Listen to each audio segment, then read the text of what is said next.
Hello, this is Today's Married Gamer with another Star Citizen lore, this time with the UEE government part 2. We're going to be going over the politics. When a planet reaches a certain population size or ascends to a certain level of influence, it can petition for recognition by the government. If successful, the planet is allowed to elect a citizen to act as the representative in the Senate on Earth. The senator serves for 5 years and can serve multiple terms. Only the largest and most influential planets have multiple senators. Earth has the most at 5. Here is a list of current civilizations and their diplomatic statuses with the UEE, as well as general consensus around government regarding the species. The Vanduul Protectorate. The Vanduul are generally disorganized. Each of their planets is an independent world with its own specific type of government, which makes mass interaction a little difficult, but probably saved us from antagonizing the whole species during the Messer era. We have occasional border disputes with the Vanduul, mainly because our criminal element flees across the border and the Vanduul won't look, much less try to catch them for extradition. The Zhan Empire. Formerly hostile, but friendlier now, the UEE has made great strides to try and reconnect with the Zhan after the tension of the Messer era. As such, the UEE endorses healthy trade across the borders, but old habits die hard. While the UEE is diplomatically friendly, the Zhan are a heavily armed and organized civilization with long lifespans, so we aren't going to abandon our defenses anytime soon. The Vanduul.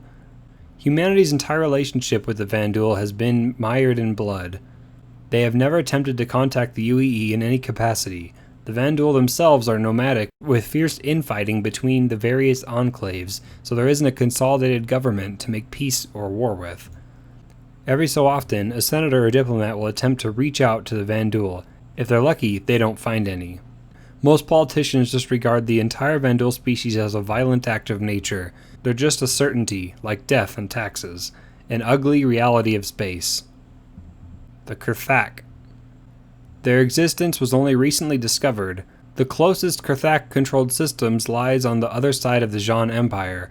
The government has not made a formal contact with the Krthak, as they are afraid it will unsettle relations with the Zhan. That being said, there are undoubtedly plans of more covert nature being tossed around, but nothing has been attempted, as the Zhan guard their borders with the Krthak with ruthless efficiency. When thinking about how the current UEE administration would react to a problem, it's better to think of it as a single entity, a political spectrum with bureaucracy and autocracy. The early UPE was mired deep in the bureaucracy side. Capitalizing on the public disgust with political stagnation was how Ivar Messer was able to consolidate power. Under the Messer era, the UEE then swung too far in the opposite direction, becoming the stereotypical, ruthless fascist government that seized land, power, and might. The government became fixated on making amends for the awfulness it committed for hundreds of years. The UEE now is a mixture of everything. There are good people doing good things, bad people doing bad things, and every combination in between. There are seasoned politicians, idealists, do-gooders, the palm greasers, and crusaders. So to use an acting term, the UEE's motivation is to make amends.